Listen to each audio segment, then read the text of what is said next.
जो आदमी कभी करोड़पति था, वह जगन्नाथ मंदिर की सीढ़ियों पर रो क्यों रहा था? वह भगवान से बस एक इशारा मांग रहा था। तभी एक छोटा बच्चा आया और कुछ ऐसा कह गया जिससे उसकी पूरी जिंदगी बदल गई। आखिर उसने क्या कहा? पूरी कथा सुनिए, सच्ची कथा। जी हाँ, पूरी की सुबह थी। समुद्र की लहरें शांत थीं। मंदिर में आरती की तैयारी चल रही थी, लेकिन मंदिर की सीढ़ियों पर एक आदमी बैठा था। फटे कपड़े, बिखरे बाल, आंखों में नींद नहीं, दर्द था। लोग उसे देखकर आगे बढ़ जाते। कोई कहता, नशेड़ी होगा,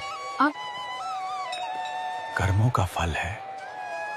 पर सच्चाई कोई नहीं जानता था। उसका नाम था राघव। राघव कभी करोड़ों का बिजनेसमैन था। दिल्ली में उसका बड़ा कारोबार था, पर एक साल में सब खत्म हो गया। साझेदार ने धोखा दिया, कर्ज बढ़ गया, घर बिक गया और पत्नी अपने मायके चली गई। जिस आदमी के ऑफिस में 200 लोग काम करते थे, आज वह मंदिर की सीढ़ियों पर बैठा था। उसने सिर उठाकर मंदिर की ओर देखा और कहा, अगर आप सच में हो तो मुझे एक इशारा दे दो।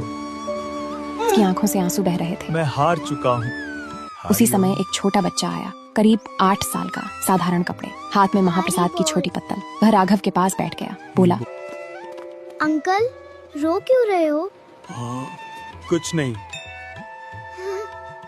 झूठ मत बोलो, भगवान के घर में झूठ नहीं बोलते।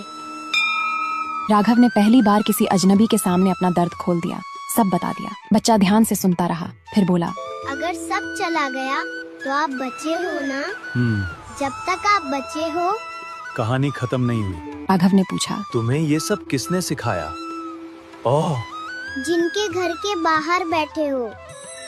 राघव ने पीछे मुड़कर मंदिर की ओर देखा और जब वापस मुड़ा, वह बच्चा वहाँ नहीं था। भीड़ थी, आरती की आवाज थी, पर बच्चा गायब। उस दिन कुछ बदल गया। राघव उठा, माथा टेका। पहली बार उसने कुछ मांगा नहीं, बस कहा, धन नहीं चाहिए, बस हिम्मत दे दो। वह पुरी में ही रुक गया। छोटे काम से शुरुआत की। मंदिर के बाहर प्रसाद की दुकान में मदद करने लगा। धीरे धीरे जीवन पटरी पर आया। उसने फिर व्यापार शुरू किया, लेकिन इस बार लालच नहीं, सेवा भाव के साथ। आज भी उसका एक नियम है, हर महीने अपनी कमाई का हिस्सा गरीबों के भोजन में देता है और हर साल वह उसी सीढ़ी पर बैठता है। किसी टूटे हुए इंसान के पास जाकर कहता है, जब तक तुम बचे हो, कहानी खत्म नहीं हुई।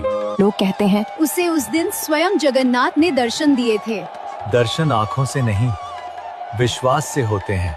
इसलिए उन्हें कहते हैं सबके नाथ जगन्नाथ। अगर जगन्नाथ जी की ऐसी सच्ची कथा चाहिए तो फेसबुक, इंस्टा वाले फॉलो कर दीजिए और यूट्यूब वाले सब्सक्राइब और कमेंट में जय जगन्नाथ जी जरूर लिखना। धन्यवाद।